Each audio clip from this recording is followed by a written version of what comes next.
하는 길거리에서 시끄럽게 떠드는 아이들 소리에 깜짝 놀라 잠에서 깼다. 이 아이들은 다 어디서 온 거지? 인상을 찌푸리며 침대에서 일어나 문을 열고 발코니를 내려다보았다. 집 앞에서는 아이들이 한 여자아이를 응원하고 있었다. 아이는 배드민턴 셔틀콕을 우아하게 차고 있었다. 아이들은 박수를 치며 아이의 멋진 킥 하나하나를 세웠다. 젠장. 축구장처럼 시끄러웠다. 이 시간에 잠을 잘 수 있는 사람은 귀머거리밖에 없을 것이다. 힘겹게 다시 집 안으로 들어간 하는 시계를 보았다. 벌써 오후 5시였다. 평소 같으면 이 시간에 자신처럼 곤히 자고 있는 사람은 없었을 것이다. 하지만 길고 피곤한 비행 끝에 하는 더 이상 버틸 수 없었다. 깊고 긴 잠이 필요했다. 그런데 아이들이 다시 소리를 지르기 시작했다. 하는 다시 침대로 돌아가 잠을 청하려 했지만 이렇게 시끄러운 소리에 어떻게 더 잘 수 있겠는가. 이 녀석들. 분노에 찬 그는 발코니로 뛰쳐나가 셔틀콕을 정면으로 맞았고 눈앞이 캄캄해졌다. 정신을 차리려고 고개를 흔들고 눈을 비벼댔다. 길을 내다보니 수십 개의 얼굴이 그를 올려다보고 있었다. 그 중에는 예쁘지만 장난기 넘치는 어린 소녀가 있었다. 아이들이 소리치는 와중에도 그녀는 낄낄거리고 있었다. 아저씨 셔틀콕 돌려주세요. 하는 셔틀콕을 던져버리고 머리를 굴렸지만 이 동네에 사는 차오차오라는 소녀의 딸이 누구 딸인지 도무지 기억나지 않았다. 아이들이 한 목소리로 외쳤다. 고마워요, 아저씨. 소녀는 동그랗고 검은 눈을 가늘게 뜨고 한에게 미소를 지은 후 다시 다리를 휘둘렀다. 동그란 플라스틱 조각이 달린 하얀 셔틀콕이 발차기에 따라 위아래로 튕겼다. 갑자기 하는 방금 전 아이들을 꾸짖으려고 고개를 내민 자신이 우스꽝스럽게 느껴졌다. 아이들은 너무나 예의 바르고 얌전했다. 시끄럽긴 했지만 아직 잘 시간은 아니었다. 헝클어진 머리를 쓸어 넘기며 하는 아래를 내려다 보았다. 솔직히 말해서 저 여자아이는 배드민턴을 정말 예술적으로 쳤다. 가늘지만 탄탄한 몸매에 젊어 보이는 매력이 더해져 하는 눈을 뗄 수 없었다. 누군지 눈치챘는지 아이는 갑자기 당황하며 샷을 놓쳤다. 셔틀콕은 아이들의 웃음소리와 함께 바닥에 떨어졌다. 아이는 입을 삐죽거리며 하늘 쏘아보았다. 마치 한이 자신의 죽음의 원인이라도 되는 듯. 하는 피식 웃었다. 아이들에게 작별 인사를 하고 안으로 들어갔다. 이번에는 늦잠 잘 생각이 없었다. 욕실 문을 열고 따뜻한 물을 틀자 따스한 온기가 느껴졌다. 샤워를 마친 하는 아래층으로 내려가 어머니의 방문을 두드렸다. 난 부인은 그를 보자마자 물었다. 왜 아직도 안 자고 있어? 하는 한숨을 쉬며 말했다. 애들이 너무 시끄러워서 잠이 안 와요. 집을 떠난 지 얼마 안 됐는데 애들이 이렇게 컸네. 동네 애들 중 한 명도 못 알아보겠어. 난 부인은 얼굴을 찌푸리며 말했다. 족구하고 있잖아. 쳇, 혼나야겠네. 아무도 쉴 틈이 없잖아. 하는 재빨리 말했다. 아직 잘 시간 아니에요, 엄마. 그냥 무시하세요. 난 부인의 목소리가 부드러워졌다. 뭐 좀 먹을래? 보한테 사오라고 시킬게. 하는 고개를 저었다. 배 안 고파요. 시계를 보며 그는 말을 이었다. 티엔 안네 집에 잠깐 다녀올게요. 택시 불러줄게. 하는 웃으며 말했다. 왜 택시를 타세요? 제 드림 오토바이가 멀쩡하면 제가 탈 거예요. 난 부인은 숨가쁘게 말했다. 가끔 운전사상 씨한테 시운전도 시켜보는데 기름이랑 엔진 오일도 집에 있을 때처럼 항상 넉넉하게 넣어놨어. 그런데 네가 오랫동안 안 탔잖아. 괜찮겠어? 하는 만족스러운 듯 말했다. 엄마 너무 걱정하세요. 운전은 이제 제게 익숙해서 못하는 게 없어요. 하지만 장거리 비행 후에는 걱정돼 조심하는 게 좋지. 조심할게요. 한이 얼굴을 찌푸리는 것을 보고 난 부인은 재빨리 그에게 차 키를 건네주었다. 한은 신이 나서 차를 몰고 대문을 나섰다. 시동을 걸기도 전에 공이 다시 휙 날아왔다. 무술 고수처럼 상대방의 투척물을 순식간에 잡아채듯 한은 팔을 휘둘러 공을 낚아챘다. 소녀를 바라보니 그녀는 두 손을 등 뒤로 깍지 끼고 멍하니 하늘을 바라보고 있었다. 마치 방금 일어난 일과는 아무 상관도 없는 듯. 한은 손에 든 공을 던지며 제발 공 좀 돌려주세요. 라고 애원하는 소년을 무시했다. 한은 목소리를 높여 말했다. 누가 내 손에 공을 차 넣었는지 와서 돌려달라고 해야지.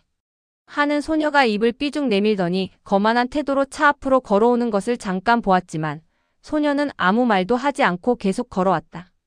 공을 살펴보던 하는 소녀의 동그랗고 검은 아몬드 모양 눈을 뚫어져라 쳐다보며 입가에 미소를 지었다. 옛날에는 아가씨들이 공 던지기로 남편감을 골랐는데 너는 채 그런 식으로 남편감을 고르겠다고? 참 현대적이네요. 소녀는 입술을 삐죽 내밀며 말했다. 말도 안 돼. 하는 눈을 가늘게 뜨며 말했다. 왜 말도 안 돼? 분명히 너 일부러 나한테 2번이나 공을 찼잖아. 건방진 소녀가 말했다. 공에 눈이 없어서 내 손에 들어간 거지. 난? 절대. 하는 투덜거렸다. 뭘 절대 안 한다는 거야? 소녀는 고개를 휙 들며 거만하게 말했다. 내가 절대 버릇없는 부잣집 딸처럼 굴지 않는다는 거. 난 바보가 아니라고. 하는 공을 들어 올렸다. 하는 길거리에서 시끄럽게 떠드는 아이들 소리에 깜짝 놀라 잠에서 깼다. 이 아이들은 다 어디서 온 거지? 인상을 찌푸리며 침대에서 일어나 문을 열고 발코니를 내려다보았다. 집 앞에서는 아이들이 한 여자아이를 응원하고 있었다. 아이는 배드민턴 셔틀콕을 우아하게 차고 있었다. 아이들은 박수를 치며 아이의 멋진 킥 하나하나를 세웠다. 젠장. 축구장처럼 시끄러웠다. 이 시간에 잠을 잘 수 있는 사람은 귀머거리밖에 없을 것이다. 힘겹게 다시 집 안으로 들어간 하는 시계를 보았다. 벌써 오후 5시였다. 평소 같으면 이 시간에 자신처럼 곤히 자고 있는 사람은 없었을 것이다. 하지만 길고 피곤한 비행 끝에 하는 더 이상 버틸 수 없었다. 깊고 긴 잠이 필요했다. 그런데 아이들이 다시 소리를 지르기 시작했다. 하는 다시 침대로 돌아가 잠을 청하려 했지만 이렇게 시끄러운 소리에 어떻게 더 잘 수 있겠는가. 이 녀석들. 분노에 찬 그는 발코니로 뛰쳐나가 셔틀콕을 정면으로 맞았고 눈앞이 캄캄해졌다. 정신을 차리려고 고개를 흔들고 눈을 비벼댔다. 길을 내다보니 수십 개의 얼굴이 그를 올려다보고 있었다. 그 중에는 예쁘지만 장난기 넘치는 어린 소녀가 있었다. 아이들이 소리치는 와중에도 그녀는 낄낄거리고 있었다. 아저씨 셔틀콕 돌려주세요. 하는 셔틀콕을 던져버리고 머리를 굴렸지만 이 동네에 사는 차오차오라는 소녀의 딸이 누구 딸인지 도무지 기억나지 않았다. 아이들이 한 목소리로 외쳤다. 고마워요, 아저씨. 소녀는 동그랗고 검은 눈을 가늘게 뜨고 한에게 미소를 지은 후 다시 다리를 휘둘렀다. 동그란 플라스틱 조각이 달린 하얀 셔틀콕이 발차기에 따라 위아래로 튕겼다. 갑자기 하는 방금 전 아이들을 꾸짖으려고 고개를 내민 자신이 우스꽝스럽게 느껴졌다. 아이들은 너무나 예의 바르고 얌전했다. 시끄럽긴 했지만 아직 잘 시간은 아니었다. 헝클어진 머리를 쓸어 넘기며 하는 아래를 내려다 보았다. 솔직히 말해서 저 여자아이는 배드민턴을 정말 예술적으로 쳤다. 가늘지만 탄탄한 몸매에 젊어 보이는 매력이 더해져 하는 눈을 뗄 수 없었다.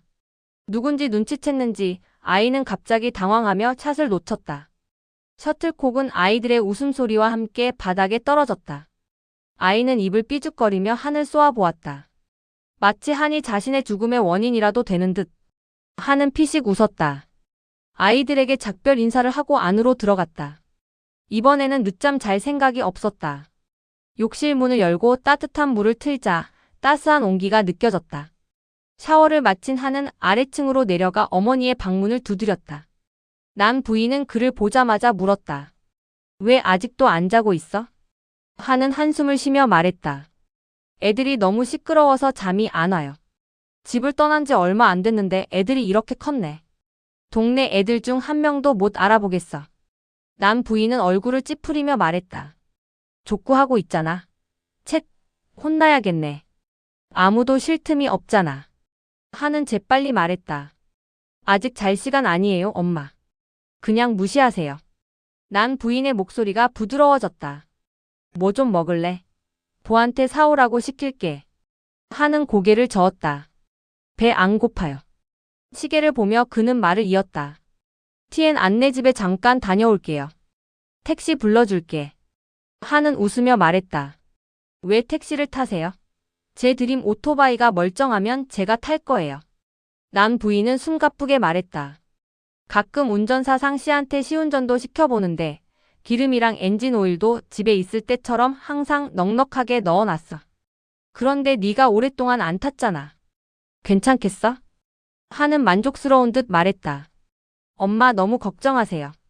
운전은 이제 제게 익숙해서 못하는 게 없어요. 하지만 장거리 비행 후에는 걱정돼 조심하는 게 좋지. 조심할게요. 한이 얼굴을 찌푸리는 것을 보고 난 부인은 재빨리 그에게 차 키를 건네주었다. 한은 신이 나서 차를 몰고 대문을 나섰다. 시동을 걸기도 전에 공이 다시 휙 날아왔다. 무술 고수처럼 상대방의 투척물을 순식간에 잡아채듯 한은 팔을 휘둘러 공을 낚아챘다. 소녀를 바라보니 그녀는 두 손을 등 뒤로 깍지 끼고 멍하니 하늘을 바라보고 있었다. 마치 방금 일어난 일과는 아무 상관도 없는 듯. 한은 손에 든 공을 던지며 제발 공 좀 돌려주세요. 라고 애원하는 소년을 무시했다. 한은 목소리를 높여 말했다. 누가 내 손에 공을 차 넣었는지 와서 돌려달라고 해야지. 한은 소녀가 입을 삐죽 내밀더니 거만한 태도로 차 앞으로 걸어오는 것을 잠깐 보았지만 소녀는 아무 말도 하지 않고 계속 걸어왔다. 공을 살펴보던 한은 소녀의 동그랗고 검은 아몬드 모양 눈을 뚫어져라 쳐다보며 입가에 미소를 지었다. 옛날에는 아가씨들이 공 던지기로 남편감을 골랐는데 너는 채 그런 식으로 남편감을 고르겠다고? 참 현대적이네요. 소녀는 입술을 삐죽 내밀며 말했다. 말도 안 돼. 한은 눈을 가늘게 뜨며 말했다. 왜 말도 안 돼? 분명히 너 일부러 나한테 2번이나 공을 찼잖아. 건방진 소녀가 말했다. 공에 눈이 없어서 내 손에 들어간 거지. 난? 절대. 한은 투덜거렸다. 뭘 절대 안 한다는 거야? 소녀는 고개를 휙 들며 거만하게 말했다. 내가 절대 버릇없는 부잣집 딸처럼 굴지 않는다는 거. 난 바보가 아니라고. 한은 공을 들어 올렸다. 그렇게 말하고는 얼굴을 벽으로 돌리고 TN 안의 휴대전화 번호를 눌렀지만 그녀가 전화를 꺼놓은 것을 보고 실망했다. 여전히 서 있는 난 여사를 보고 한은 투덜거렸다. 아니 옆에 없으니 연습을 전혀 할 수가 없어요. 엄마 잠깐 나가 계세요. 난 여사는 한숨을 삼키고 거실로 들어왔다. 소파에 앉아있는 남자를 바라보며 그녀는 목이 메었다. 여보 한이는 협조를 안 하네요. 하는 생각에 잠겼다. 한 씨를 심리 상담해 보는 게 좋을 것 같아요. 난 여사는 소리쳤다. 왜요? 한 씨는 미치지 않았어요. 그때 CT 촬영도 했잖아요. 머리는 정상이에요. 희애는 설명했다. 제가 말하려던 건 그게 아니에요. 한 씨는 심한 충격을 받았어요. 자신감을 잃었고 의사에게 협조하려 하지 않아요. 한 씨가 미친 건 아니지만 심리적인 문제가 있어요. 다리 치료를 생각하기 전에 먼저 정신적인 문제를 해결해야 해요. 가벼운 운동조차 거부하니 정말 어찌할 바를 모르겠어요. 그녀가 말했다. 남 부인은 어리둥절했다. 그런데 심리학자는 어디서 구할 수 있죠? 희엔이 물었다. 제가 아는 몇 명이 있는데 의사는 아니고 심리학자들이에요. 그들이 한 씨를 설득할 수 있기를 바라요. 희엔은 수첩을 꺼내 3-4명의 이름, 전화번호, 주소를 적어난 부인에게 건넸다. 떠나기 전에 희애는 덧붙였다. 서둘러야 해요. 한의 다리가 완전히 절망적인 건 아니지만 너무 오래 기다리면 운동 부족으로 근육 위축이 생길 거예요. 그때는 너무 늦을지도 몰라요. 남 부인은 의자에 털썩 주저앉았다. 한의 고집 때문에 정말 지쳐버렸다. 이제 어떻게 해야 할지 몰랐다. 어쩌면 한을 해외로 데려가 치료받게 하는 게 나을지도 모른다. 포기하면 한은 운명을 받아들여야 할 것이다. 한의 방으로 돌아온 난 부인은 전화 통화 중인 한을 보고 안도의 한숨을 쉬었다. 예전과는 달리 밝은 얼굴을 보니 TN 안과 통화하고 있는 것 같았다. 한이 앞으로 이런 기쁨을 더 자주 누리길 바랐다. 갑자기 TN 안을 생각하니 마음이 아팠다. 지금 한에게 TN 안은 유일한 희망이었다. 하지만 TN 안은 부잣집 딸이라 응석바지에 자라 고난에 익숙하지 않았다. 한이 영영 회복하지 못한다면 그녀는 여전히 그를 사랑할 수 있을까? 난 여사는 더 이상 생각할 수 없어 고개를 저었다. 내일 무슨 일이 생기든 상관없어. 지금 이 순간 한이 행복하기만 하면 그것으로 충분해. 한의 목소리가 다급하게 울려 퍼졌다. 엄마. 엄마. 그는 문 앞에 서 있는 엄마를 보고 활짝 웃었다. 아니, 저녁 먹으러 와요. 왜 부르셨어요, 엄마? 얘야, 샐러드 좀 더 만들어줘. 난 여사는 잠시 망설였다. 아니, 정말 저녁 먹으러 오는 거니? 한의 얼굴이 어두워졌다. 왜 그렇게 물어보세요, 엄마? 아니, 저를 버리고 가길 바라시는 거예요. 난 여사는 어깨를 으쓱하며 말없이 부엌으로 내려갔다. 혼자 남은 한은 휠체어에 앉으려고 애썼다. 휠체어에 누워있는 것도 그다지 나은 상황은 아니었지만 그는 아니 자신의 초라한 모습을 보는 것을 원치 않았다. 한은 한숨을 쉬며 스스로를 위로했다. 적어도 휠체어에 있으면 마음대로 움직일 수 있잖아. 이집트 미라처럼 한자리에 누워있는 것보다는 조금이라도 움직이는 게 낫지. 갑자기 그는 이 비교의 씁쓸함을 느끼며 입술을 비틀었다. 그는 오랫동안 침대에 누워 있어야 했던 시간, 다리가 마비되었다는 사실을 알게 되었을 때의 공포스러운 순간을 떠올리며 몸서리쳤다. 그에게 미래는 암담해 보였다. 다행히 아직 TN안이 있었다. 그렇지 않았다면 그는 더 이상 살고 싶지 않았을 것이다. 그는 자전거를 끌고 거울 앞으로 갔다. 한은 말없이 자신을 바라보았다. 거울 속에 그는 창백하고 병색이 짙은 얼굴의 생기라고는 찾아볼 수 없는 공허한 눈빛을 하고 있었다.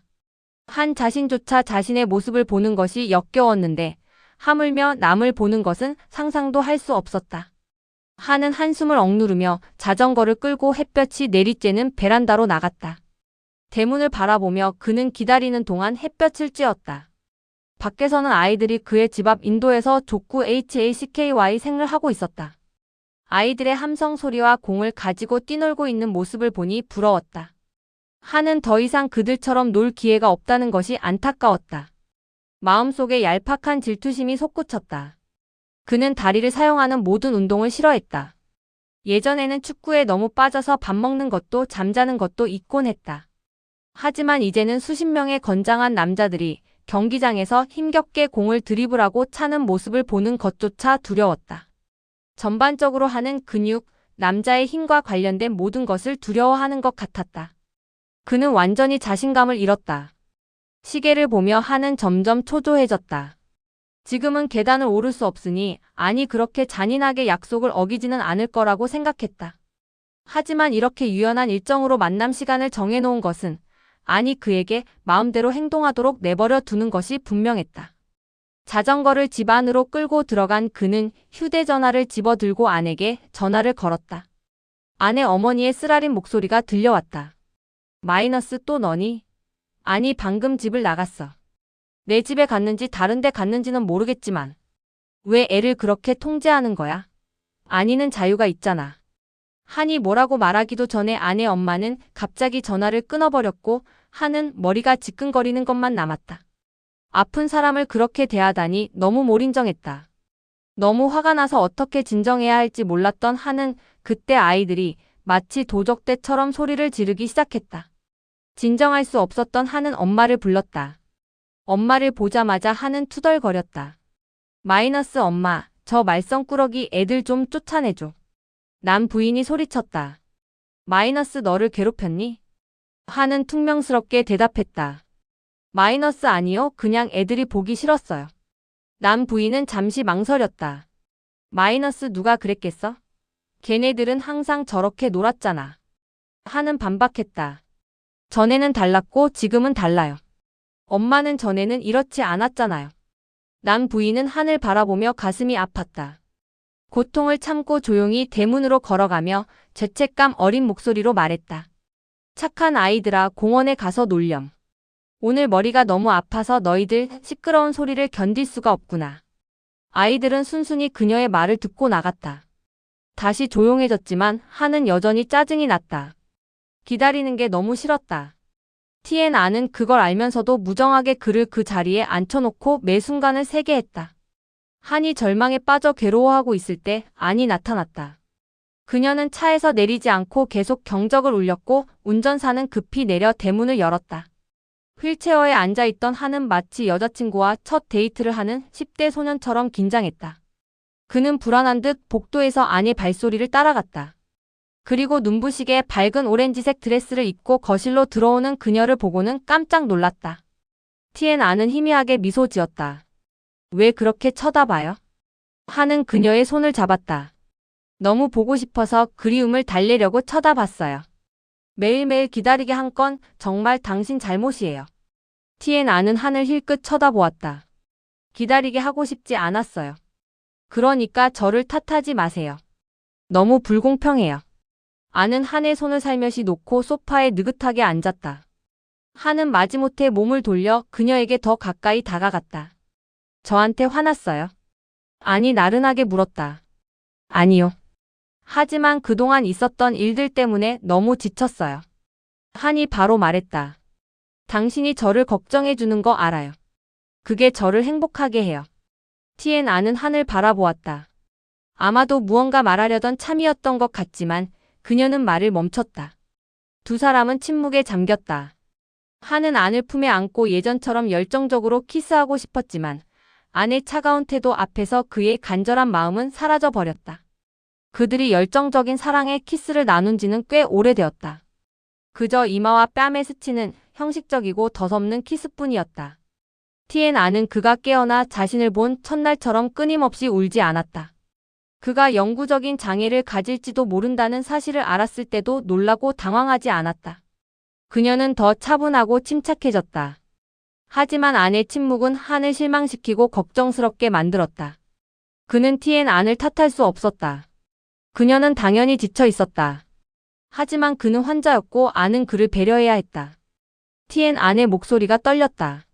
곧 일이 너무 많아져서 너랑 같이 보낼 시간이 별로 없을 거야. 나중에는 같이 시간 보내기가 더 힘들겠지. 한은 다소 날카롭게 말했다. 일 말고 또 무슨 일 때문에 그렇게 바쁜 거야?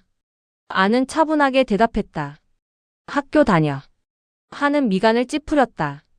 토요일, 일요일에도 공부하는 거야? 안은 짜증이 났다. 내 스케줄을 마음대로 정하려는 거야. 나랑 같이 보낼 수 있는 시간이 있는지 확인하려고 물어보는 거야. 아니 말했다. 내가 유학했던 3년 동안에도 토요일, 일요일은 나만을 위한 시간이었고 지금도 마찬가지야. 만약 달라진 점이 있다면 내가 자발적으로 그렇게 할 수 있도록 해줘. 강요하거나 억지로 시키지 마. 한은 살짝 미간을 찌푸렸다. 한은 아니 애정을 받는 걸 좋아하고 자신은 남을 챙겨주지 않는다는 걸 알고 있었지만 이렇게 직설적일 줄은 몰랐다. 한은 화를 억누르려 애썼다. 여자친구한테 그렇게 말하지 마. 난 너한테 뭘 강요하거나 시킨 적 없어. 우리 사이는 사랑이잖아. 사랑에 빠지면 격식 같은 건 신경 안 쓰게 되는 거야. 안은 목소리를 높였다. 그리고 사람들은 자기가 고통받는다고 생각하지 않잖아. 내 말이 그거야? 내가 너를 참아줘야 하는 게 내 탓이라는 거야? 한은 잠시 침묵하다가 목소리를 누그러뜨렸다. 시간이 얼마 없으니 같이 있을 땐 싸우지 말자. 이리 와. 안은 망설이다가 마지못해 일어섰다. 한 옆으로 다가가며 말했다. 30분밖에 없을 거라 저녁은 같이 못 먹겠어요. 한의 귀가 윙윙거렸다. 그는 큰 소리로 물었다.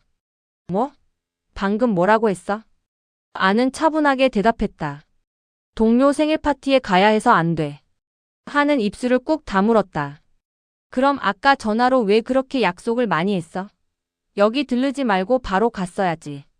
내가 가진 귀한 시간을 나한테 30분이나 내줘서 죄책감을 덜겠다는 거야. 필요 없어. 티에나는 다시 차분하게 대답했다. 사랑에 빠지면 격식 같은 건 신경 안 써. 방금 그렇게 말했잖아. 그런데 왜 약속을 지키지 못하는 거야? 나 때문에 이러는 거 아니야? 한은 잠시 말을 멈췄다. 이런 상황에서 내가 너 때문에 이러라고? 말도 안 돼. 티에나는 비웃듯이 웃었다. 무슨 일이 있어도 널 위해서 해야 해.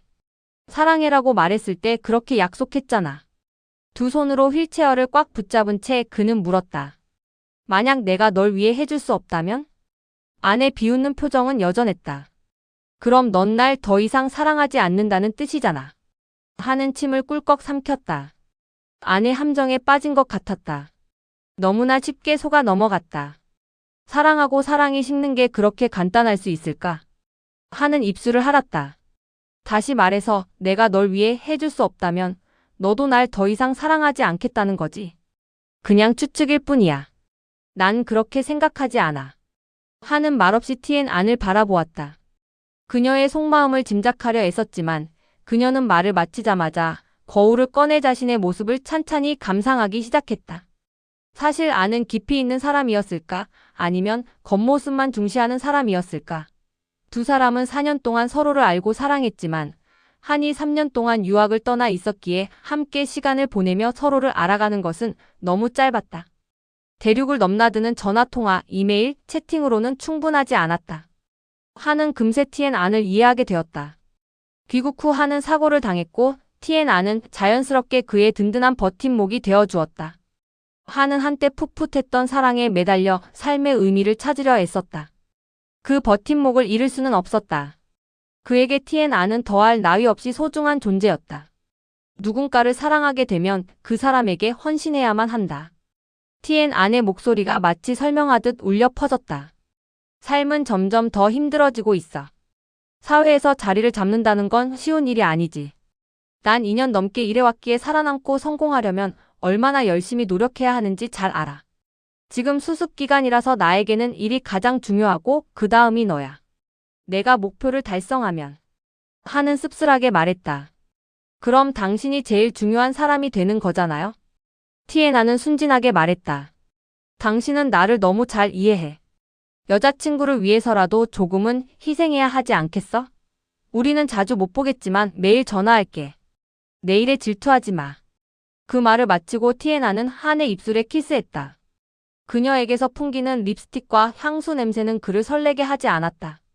오히려 한은 티에난이 낯선 사람처럼 느껴져서 그토록 기다려왔던 키스가 갑자기 밋밋하게 느껴졌다. 티에난은 머리를 정리하며 말했다. 엄마 잠깐 뵈러 갈게. 여기 있어. 남 부인의 방에 도착한 티에난은 문을 두드렸다. 남 부인이 문을 열자마자 물었다. 너희 둘 또 싸웠니? 침대 가장자리에 앉은 티엔안은 풀이 죽은 표정이었다. 네, 한이 날이 갈수록 더 까다로워져요. 더 이상 못 참겠어요. 남 부인은 한숨을 쉬었다. 나도 알아. 아무도 한의 변덕스러운 성격을 참을 수 없지. 가정부도 그만두겠다고 하고 나도 너무 걱정돼. 한이 속상해하는 건 다들 알지만 그걸 개인적인 일로 받아들이는 건 정말 짜증나. 티엔안은 잠시 망설였다. 한이 연습은 꾸준히 하나요, 아주머니? 전혀 진전이 없는 것 같은데요. 남 부인은 혀를 찼다. 연습을 거부해. 기술자까지 쫓아냈어. 아주머니가 매번 같이 와야만 연습하겠다고 하더군. 티엔안이 소리쳤다. 세상에. 제가 어떻게. 그럼 아주머니가 한을 설득해 보세요. 저는 포기했어요. 아니 말했다. 전화할 때마다 격려해 주는데 한 씨는 웅얼거리면서 고개만 끄덕이길래 아직 연습 중인 줄 알았어요. 휴. 정말 난감하네요. 남 부인이 그녀를 바라보았다. 한 씨는 손주를 보고 싶어 하니 전화로 조언해봤자 소용없어. 티엔안은 강조했다. 안 씨의 요구를 들어줄 수가 없어요. 그러고는 남 부인이 또 다른 요구를 할까봐 두려워하며 몇 마디 정중한 말을 덧붙이고는 서둘러 거실로 돌아갔다. 그녀는 텅 빈 방에 조각상처럼 앉아있는 한 씨를 발견했다. 티엔안은 한숨을 삼켰다. 한때 사랑했던 사람이었지만 장애인과 인생을 묶을 수는 없었다. 현실적인 어머니는 한 씨와 헤어지라고 조언했었다. 솔직히 티엔안은 차마 그럴 수 없었지만 한 씨와 함께하는 미래를 생각하면 암울하고 불행한 미래밖에 보이지 않았다. 불쌍한 한 그리고 불쌍한 안. 왜 그는 더 강해지지 못하고 자신의 한계를 극복하려는 의지가 부족했을까? 안은 한에게 다가가 다소 날카로운 어조로 말했다. 다리 운동 포기했어? 왜? 한의 요구. 마이너스 포기한 게 아니야. 그냥 연습할 때 네가 옆에서 응원해줬으면 좋겠어. 티엔안은 혀를 찼다. 마이너스 너 정말 철없는 애 같아. 어떻게 그런 말을 할 수 있지? 한은 어깨를 으쓱했다. 마이너스 뭐가 문제야? 넌 내 여자친구잖아. 티엔안은 고개를 끄덕였다. 마이너스 맞아. 난 내 여자친구지만 이렇게 애처럼 요구하는 모습은 보고 싶지 않아. 안은 목이 메인 목소리로 말했다. 마이너스 난 네가 튼튼하고 우뚝 솟은 나무처럼 되길 바라. 무슨 말인지 알겠어?